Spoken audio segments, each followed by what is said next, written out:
오늘은 정도가 3일차 수업이 되겠습니다. 150번 보겠습니다. 탄지원성 8만문이다 그랬습니다. 손가락 하나, 탄하는 것은 탄할 탄자인데 튀기다 이런 뜻으로 쓰죠. 치다, 튀기다. 탄지 손가락을 하나 탁 튀기는 사이에 원성 8만문이야. 온갖 수행을 원만하게 이루었다. 원만하게 이루었다. 그 8만문을 온갖 수행이라고 말씀을 드렸는데, 이것은 먼저 탄지라고 하는 것은 손가락 튀기는 사이를 이야기했고, 불교에서 탄지라는 말을 많이 언급을 하죠. 경전에도 그렇고 선가에도 그렇고 탄지 손가락을 튀긴다 하는 소리가 많은데, 이것을 이마에 손가락을 탁 치는 그런 게 아니라 미륵보살도 하암경에서 그런 순간을 손가락 튀기는 사이라고 이제 표현을 했죠. 옛부터 내려오는 용어다 이렇게 생각하시면 됩니다. 짧은 순간, 아주 짧은 순간, 뭐 찰나라는 말도 씁니다만은 그런 짧은 시간에 8만 4천의 온갖 수행, 조금 전에 말했던 8만 문을 이야기합니다. 예를 들면 8만 4천 법문, 8만 4천 다라니문, 8만 4천 수행문, 8만 4천 공덕문, 그죠? 8만 4천 바라밀 뭐 등등을 원만히 성취했다 하는 것입니다. 그러니까 삼아성지급을 닦고 어떤 부처님이 되고 하는 것은 여기 해당되는 소리가 아니다. 어느 것도 정설은 없습니다. 8만 4천 공덕의 문을 한 마음 속에서 이룬다. 한순간에 부처님 가르침을 완전히 성취해서 궁극에 도달했다 하는 그런 뜻입니다. 손가락 하나 탁 튀기면서 부처님 가르침을 완전히 성취했다. 그래서 궁극에 도달했다는 거. 우리가 이제 서울에 가려고 생각을 했을 때 이미 서울 간 거나 다름이 없다. 가는 것은 시간 문제죠. 그러니까 이미 생각으로서 가 있다는 것입니다. 어떤 노력을 기울였든 안 기울였든 이미 가 있다는 것이죠. 그 다음에 151번 볼까요? 찰나 멸각 삼지급 그랬습니다. 찰나 사이에 멸각 삼지급, 삼아성지급이로다. 삼아성지급의 그 제업이 소멸됐다. 이런 이야기죠.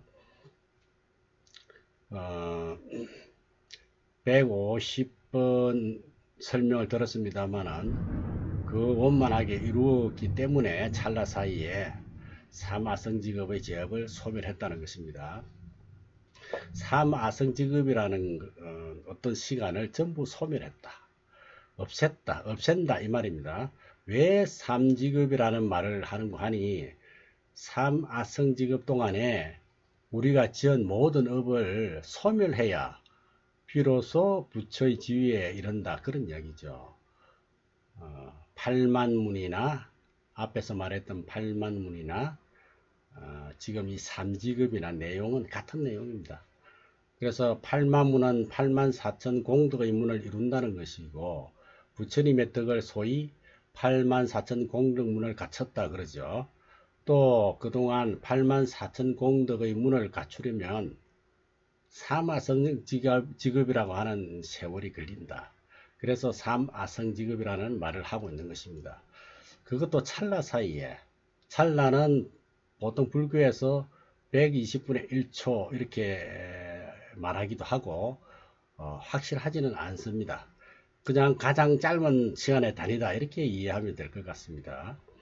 그래서 경전에 보면 삼아성지급에 걸쳐 바라미를 닦아야 부처님이 된다고 합니다만, 여기 영가스님은 실상을 다 깨닫고 보니까 그 깨닫는 순간 8만 4천 법문을 그냥 원만하게 성취했기 때문에 삼아성지급에 걸쳐서 수행할 필요가 없더라 하는 말을 하는 것입니다. 이해가 되십니까? 멸각 삼지급 이로다 이렇게 설명하고 있습니다. 그 다음에 152번 한번 볼까요? 일체 수구 비수구 그랬습니다. 일체의 여러 가지 법문이 비수구다, 법문이 아니다. 이 무슨 말이냐? 그동안에 우리가 듣고 이해하고 쌓아왔던 모든 불교적 지식은 말하자면 육바라밀을 닦아야 한다, 삼업도 닦아야 한다, 십바라밀도 닦아야 하고, 또 84,000 위도 갖춰야 하고, 계행도 다 지켜야 되고, 온갖 보시도 해야 되고, 해야 할 일이 너무 많습니다. 그런데 여기의 이야기는 뭐냐 하면, 그런 거 다 전부 부정한다. 부정하는 이야기예요. 아무 소용이 없다. 그런 것이. 필요 없다는 의미보다는 뭘까? 한마음의 이치로서 한마음의 깨달음을 통해서 모든 것이 다 갖추어진다 하는 것이죠. 깨달음을 통해서. 달마 스님도 늘 이야기하듯이 관심일법 총섭주행이라 그래서 저는 여기 관심에 대해서 상당히 많이 여러분들께 많은 분들께 제가 이야기를 하고 있습니다. 마음을 관하는 한 가지 법이 온갖 수행을 다 포함하고 있다. 이런 표현을 했듯이 찰나 사이에 아성지급이라고 하는 긴 동안에 소멸해야 하다는 그런 업장을 찰나 사이에 멸각한다, 소멸한다. 여기 수구, 비수구는 부처님께서 설하신 108구 중에서 하나죠. 이 수는 법수를 말합니다. 예를 들면 삼계, 사제, 오원, 육바라밀, 칠각지, 팔정도 등 숫자의 차별상을 분류한 그런 법문을 수구라고 합니다. 수구. 그럼 비수구는 뭐냐? 열반이다, 진여다, 보리, 해탈, 법성, 견성, 성불 이런 것처럼 숫자에 따라 차별하지 않는 법문을 비수구라 그러죠. 그래서 여기서는 수구와 비수구를 일체라 했어요. 일체 수구 비수구라 그랬어요. 그래서 즉 많은 불교 용어를 일체 수구 비수구 이렇게 이야기하는데 수구는 숫자적으로 많다는 뜻에서 사전상 아니면 경전상에 또는 스님들의 가르침 속에서 온갖 교리 행상이 많습니다. 그런 행상을 싹 부정해버린다는 말이죠. 그런 말들, 그런 법구들, 정말 주옥같은 그런 말들을 수구가 아니다, 비수구다 이렇게 이야기하는 겁니다. 수구와 비수구를 통틀어서 법상이라 그럽니다. 또 수구와 비수구 이런 것들이 나의 깨달음과 무슨 상관이 있는가? 수구와 비수구 이런 것들이 나의 깨달음과 아무 상관이 없다. 이렇게 이해를 해 주시면 좋겠습니다. 그 다음에 153번 보겠습니다. 오영각 하소겹. 그래서 여오영각 하교섭. 내 신령스러운 깨달음, 오영각, 내 신령스러운 깨달음과 하교섭, 무슨 교섭이 있을 것인가? 여기 진짜 부처님이나 성인, 조사 등의 수많은 법문들이 나의 깨달음과 오영각이니까 나의 깨달음과 전혀 관계가 없다는 뜻이죠. 무슨 교섭이 있을 것인가? 전혀 관계가 없다는 것입니다. 오영각이란 여기서 오는 나라는 것은 영가스님 자신을 말하죠. 영가스님 자신이 정덕한 구경의 법성을 말하고 있습니다. 앞에서 말한 수많은 성현들의 가르침은 방편으로 제시한 법상이지 구경의 법성은 아니다 이 말입니다. 예를 들면 강에 비치는 수많은 달이 하늘에 떠 있는 진짜 달이 아니라는 것입니다. 그 진짜 달이 내가 정득한 구경의 법성을 의미하는 것이다. 그런데 중생들은 강에 있는 달이 그림자인 줄 모르고 진짜 달이라고 착각을 한다는 것이죠. 각자가 경험한 바를 이것이 달이다, 저것이 달이다, 내가 본 것이 맞다, 너가 본 것이 옳다 이렇게 다들 말을 하지만 진짜 달은 그들이 말하는 것과 전혀 상관이 없는 것입니다. 경전이나 이론이라든지 부처님 말씀이라든지 하는 것을 굉장히 존중시하고 좋아할 때는 좋아하더라도, 즉 집착할 때는 집착하더라도 놓아버릴 때는 사정없이 놓아버릴 줄도 알아야 된다는 것입니다. 그게 속에 있는 부자들의 마음가짐이죠. 이 영가 스님이 정말 의심없이 뚫어본 입장에서 말씀하신 것이기 때문에 그래서 표현들이 아주 시원시원하다 하는 것이죠. 오영각 하교섭, 우리 마음자리하고 아무 교섭이 없다 이런 말입니다. 그 다음에 154번 한번 보겠습니다. 154번 불가회 불가찬, 회방할 수도 없고 불가찬, 찬탄할 수도 없다.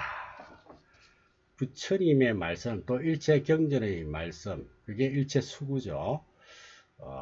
이것은 해방할 수도 없고, 즉 헐뜯을 수도 없고, 그죠?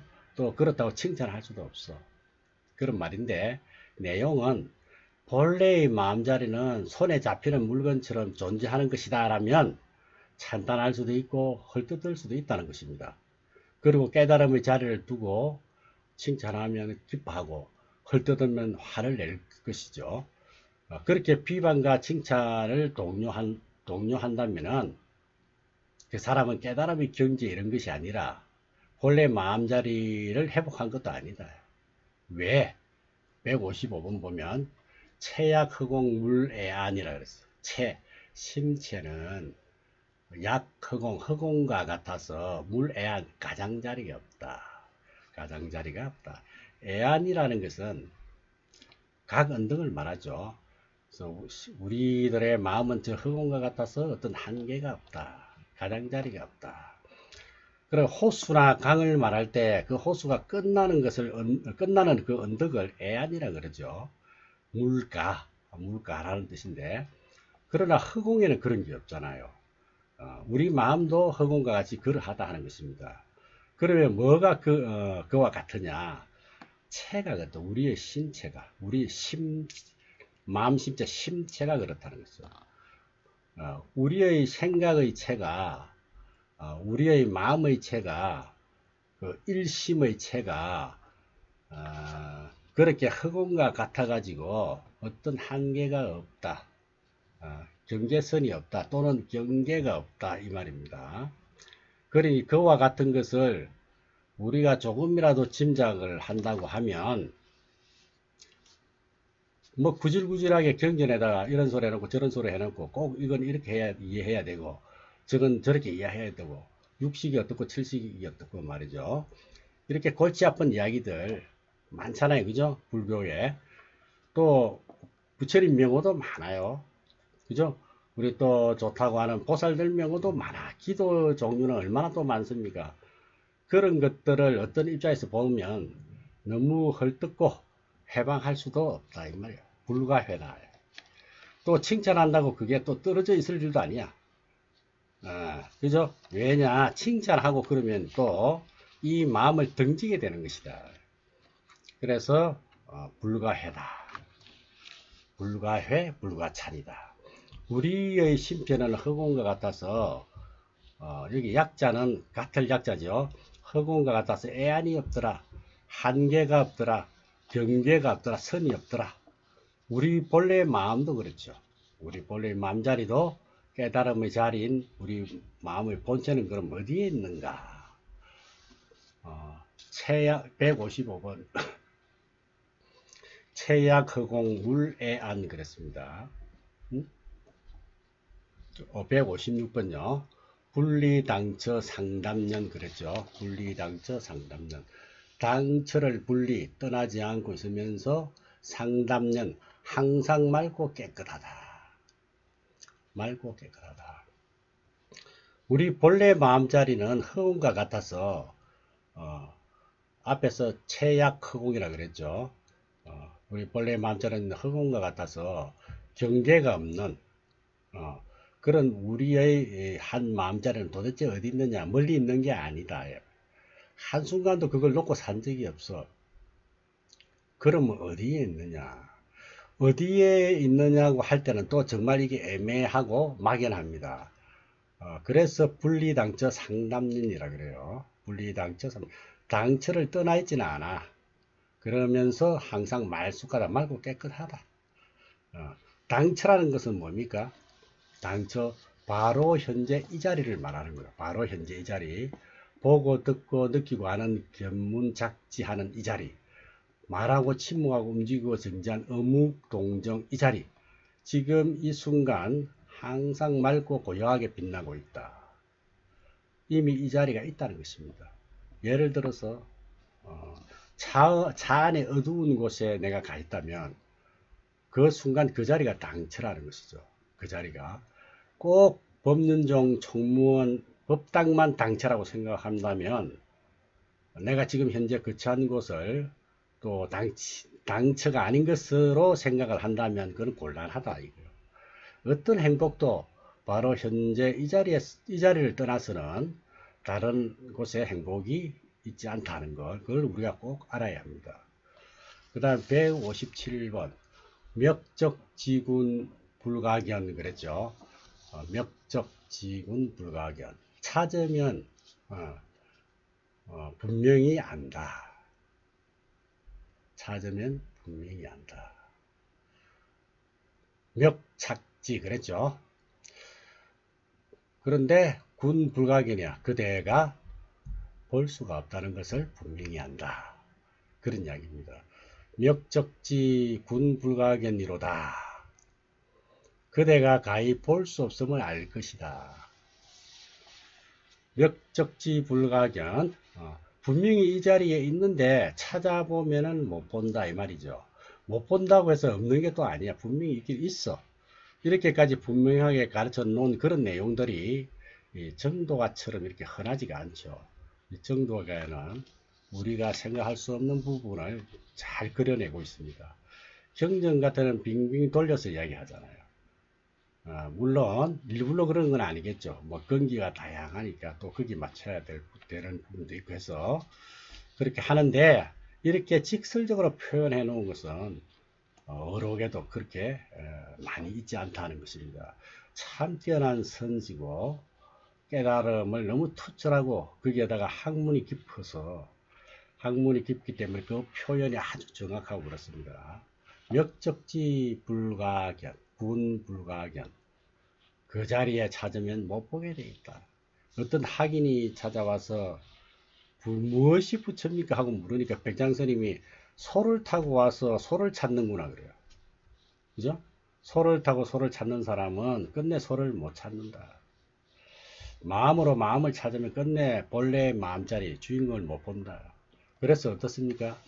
158번 치부덕 사부덕이다. 치부덕 사부덕. 취할 수도 없고 버릴 수도 없어. 여기는 깨달음의 최고 경지, 일심의 거는 자리, 우리 본성의 자리, 그것을 철저히 지금 밝히고 있는 것입니다. 앞에서 마음의 본체는 허공 같아서 가장자리가 없다 그랬어요. 채약 허공 물애한, 그죠? 155번에 허공을 잡을 수 있나 아니면 허공을 버릴 수 있나 이거예요. 끝내 잡을 수도 없고 끝내 버릴 수도 없는 게 허공입니다. 우리 본래의 마음자리도 마찬가지라는 거예요. 찾으면 볼 수 없고 또 보았다 하면 또 그게 아닌 게 우리 본래의 마음이요 부처님의 성품이다. 부처의 성품이다 이 말이요. 버릴래야 버릴 수도 없고 취할래야 취할 수 없어. 그래서 취부덕 사부덕이다. 그거 없이는 눈이 있어도 보지를 못해. 귀가 있어도 듣지를 못해. 사부덕이야. 그래서 버리는 일이 안 돼. 버려지지가 않아. 우주 구석구석 전부 다가 그거야. 알고 보면 그 한 물건으로 온 우주를 뒤덮고 있어. 뒤덮은 게 아니라 그냥 그 자체야. 허공 같은 내 마음 그 자체다 이 말입니다. 그 다음에 불가득 중 지마득. 불가득 중 얻을 수 없는 가운데서도 지마득 또 그렇게 얻는다. 여기에 이제 지자는 다만 할 때 지자인데 여기서는 또 이런 뜻입니다. 오직 또 이런 말입니다. 불가득 중에 얻을 수 없는 가운데서 지마득이다. 그렇게 또 얻는다. 지마라고 말할 수밖에 없죠. 지마라고 하는 것은 그렇게입니다. 그렇게 그냥 그렇게 이게 이제 사람마다 얻는 게 다 다르잖아요. 말하자면 한 마음을 누리는 것이 사람마다 다 다르거든. 그때마다 또 다 다르고 장소마다 다르고 또 뭐 육건에 따라 다르고 뭐 다시 말하면 볼 때 다르고 들을 때 다르고 냄새 맡을 때마다 다르고 손으로 물건을 만질 때도 다르고 입으로 먹을 때 다르고 그죠? 전부 다르게 느껴지는 것이다. 눈으로 볼 수도 없고 손에 잡히지도 않지만 또 필요하면 언제든지 너무나도 분명하게 작용을 하는 거예요. 이것이 부처님 가르침의 근본 종지다. 이 말입니다. 불교 공부하는 사람은 제일 먼저 근본 종지에 대한 바른 견해를 확고하게 정립을 해야 됩니다. 불가득 중에 얻지 못하는 가운데서 지마득 그렇게 또 얻는다. 아시겠죠? 취하려면 취하고 버리려면 또 버려지는 것이죠. 그러니까 취할래야 취함을 얻지 못하고 버림도 얻지 못하고 얻지 못한 가운데서 또 그렇게 얻음이로다. 이렇게 정리할 수 있겠죠. 오늘 3일차 수업은 여기까지 하겠습니다. 여러분 수고 많이 하셨습니다. 성불하십시오.